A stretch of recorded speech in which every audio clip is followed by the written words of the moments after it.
Hello बच्चों, कैसे हो? कहानी सुनोगे? एक कहानी सुनाती हूँ तुम्हें।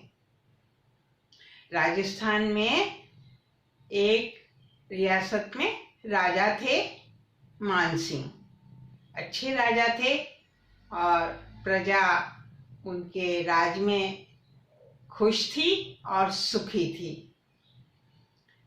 वो जो राजकाज चलाते थे वो अपने एक मंत्री की सलाह से चलाते थे। वो मंत्री बहुत ही बुद्धिमान और प्रजा का हितकारी था, तो वो हमेशा राजा को अच्छी सलाह दिया करता था। तो उसकी वजह से, और राजा भी फिर उसकी बात मानते थे, तो उसकी वजह से अच्छी तरह से राजकाज चलता था और प्रजा खुश और सुखी रहती थी।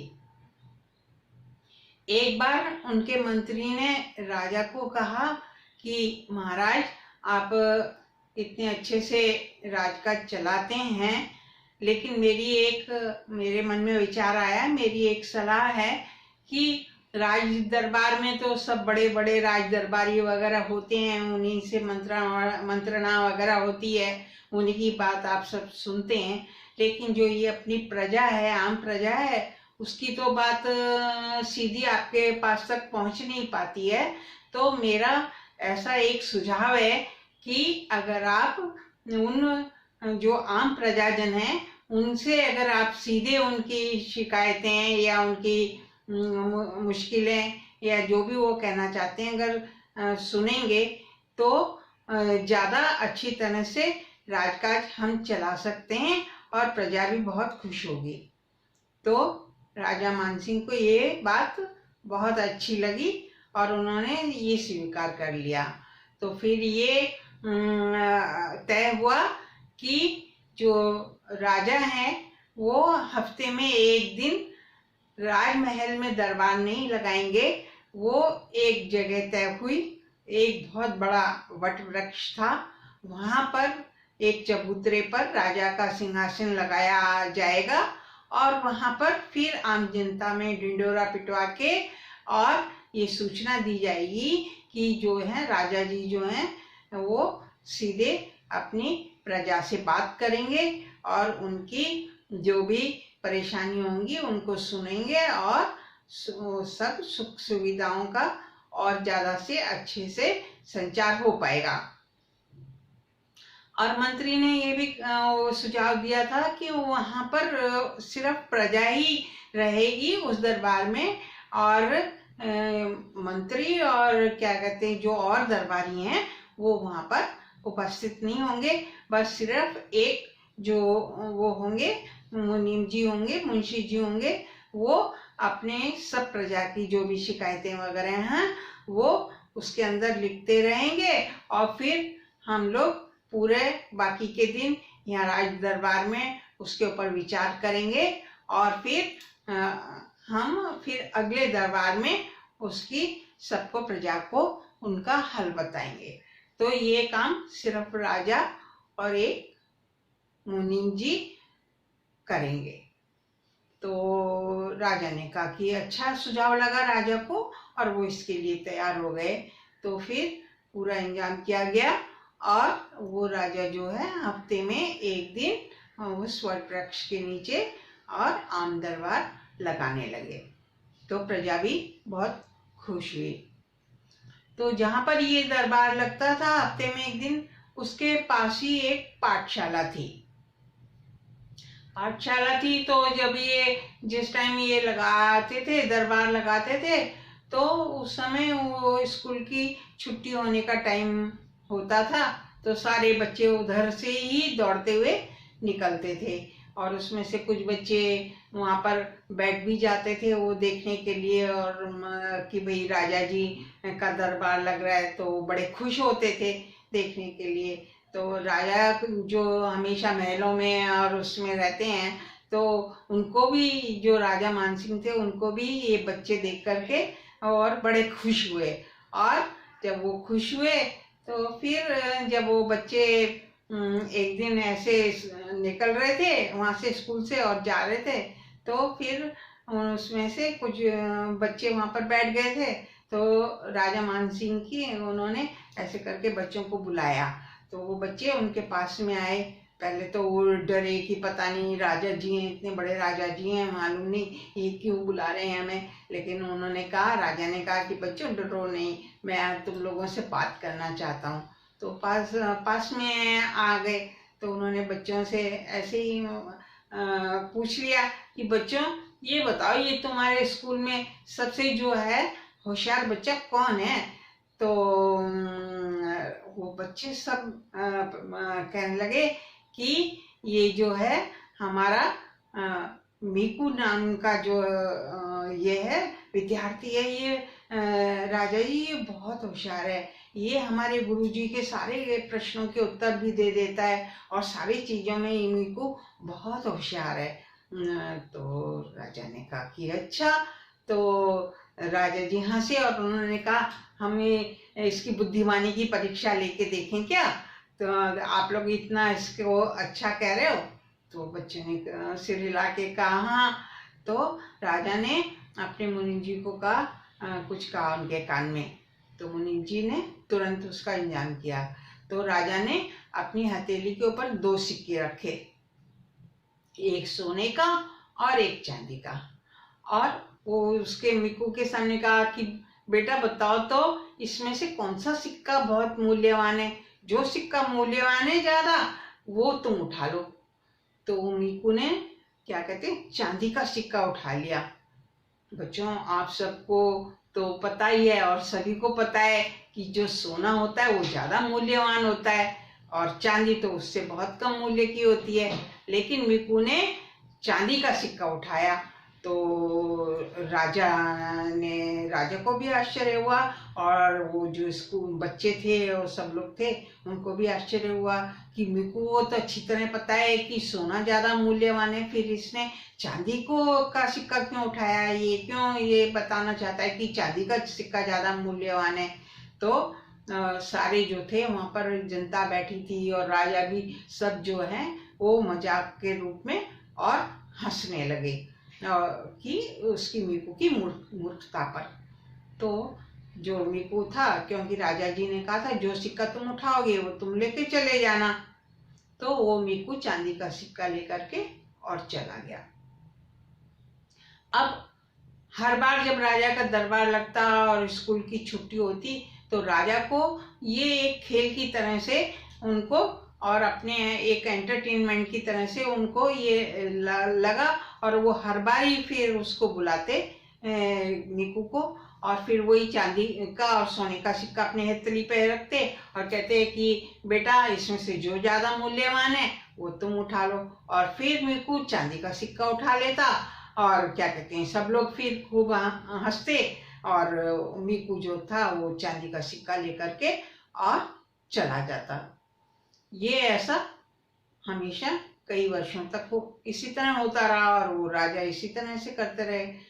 तो अब एक बार क्या कहते हैं मंत्री की सलाह से एक बहुत ही बड़ा कार्य जो था राजा का बहुत अच्छे से पूर्ण हुआ। तो उन्होंने मंत्री की बहुत प्रशंसा की और कहा, मंत्री को कहा कि अगले दरबार में यहाँ पे तुम क्या कहते हैं अपने परिवार को लेके कर आना, तो मैं तुम्हें सम्मानित करना चाहता हूँ। तो मंत्री ने कहा कि महाराज मेरे तो बस परिवार में एक पत्नी है मेरी और एक बेटा है। राजा ने कहा कि कोई बात नहीं, आप उन्हीं को लेके आइएगा। मंत्री ने कहा अच्छा है, ठीक है। तो मंत्री फिर अपनी पत्नी को और मीकू जो था मंत्री का बेटा था, तो उसको लेकर के दरबार में गया। जब वो दरबार में प्रवेश कर रहे थे, पूरा दरबार लगा हुआ था महल में, तो राजा को वो मीकू को देख करके ना बड़ा आश्चर्य हुआ। वो जब मीकू ने और मंत्री ने उसकी पत्नी ने जाके उन्हें प्रणाम किया तो राजा जो है वो हंसने लगे। तो मंत्री को बड़ा अजीब लगा और मंत्री ने कहा कि क्षमा करिएगा महाराज, मेरी तो यही मेरा परिवार है, लेकिन आप इनको देख करके हंसने लगे, ये मुझे थोड़ा सा अजीब मालूम होता है। तो उन्होंने कहा, राजा ने कहा कि मंत्री जी, आप इतने विद्वान हैं, इतने ऊंचे आपके विचार हैं, सब कुछ हैं, तो आपने अपने बेटे को कुछ नहीं सिखाया, ये इतना मूर्ख है। और तो राजा ने, मंत्री को बड़ा आश्चर्य हुआ कि ये राजा जी ऐसे क्यों कह रहे हैं। मीकू तो अपने चुपचाप, क्योंकि वो भी राजा को पहचानता था, और मीकू तो चुपचाप से अपना सर झुका करके और खड़ा रहा, उसने कुछ नहीं बोला। और राजा ने जब ऐसा बोला तो मंत्री को बड़ा आश्चर्य हुआ। तो मंत्री ने पूछा कि महाराज ऐसा तो नहीं है, ये तो मेरा बहुत होशियार बच्चा है, और ये सब कुछ इसको मतलब संसार की हर चीज का बहुत अच्छे से ज्ञान है, मैंने इसको शिक्षा भी बहुत अच्छी दी है, इसको सब प्यार करते हैं, सब जानते हैं। तो फिर राजा ने कहा कि अच्छा देख लो ये आपका बेटा कैसा है मूर्ख। फिर उन्होंने दरबार में वही 2 सिक्के मंगाए, और फिर उसको मीकू को हथेली पे रख के कहा कि बेटा, जो इसमें ज्यादा मूल्यवान है वो आप उठा लो और अपने घर ले जाओ। तो फिर मीकू ने फिर वही किया, चांदी का सिक्का उठा लिया और चुपचाप खड़ा हो गया। सारे राज दरबारी और सब लोग हंसने लगे उसकी मूर्खता पर। और राजा ने कहा मंत्री से कि देख लिया मंत्री जी, आपका जो ये है कितना बुद्धिमान है बेटा, इसको इतना भी नहीं पता, आपने इतना भी नहीं सिखाया कि सोना ज्यादा मूल्यवान है और चांदी की कीमत कम है, ये तो इतना भी नहीं जानता। तो मंत्री को तो खैर मंत्री था, उसको तो स्वीकार करना पड़ा। फिर उन्होंने, राजा ने मंत्री के कार्य के लिए उसको सम्मानित किया, और फिर वो अपने परिवार के साथ अपने घर की तरफ चल दिया। जब घर के पास पहुंचा तभी उससे, क्योंकि उसको मंत्री को बहुत क्रोध आ रहा था अपने बेटे के ऊपर, कितनी मूर्खता करके उसने भरे दरबार में और मंत्री को भी अपमानित, अपने पिता को अपमानित करवाया था।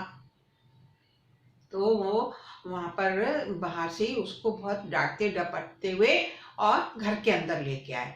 जब घर के अंदर लेकर के आए और उन्होंने कहा कि तुमने मेरे को अपमानित करवाया, ऐसा मूर्खता का तुमने कार्य क्यों किया, कि क्यों करते हो। तो वो मीकू फिर भी कुछ नहीं बोला, और वो अपने पिता का हाथ पकड़ के और एक अपने घर की एक कोठरी के अंदर ले गया। वहां कोठरी में जाकर के एक बड़ा सा संदूक रखा था। संदूक होता है ना, आप बच्चे जानते होंगे, जैसे सूटकेस समझ लो, लेकिन वो लोहे का होता है और बहुत बड़ा भी होता है। तो वो रखा हुआ था, और मीकू ने उसका ढक्कन खोला। जब ढक्कन खोला तो वो जो पूरा जो संदूक था वो चांदी के सिक्कों से लबालब भरा हुआ था।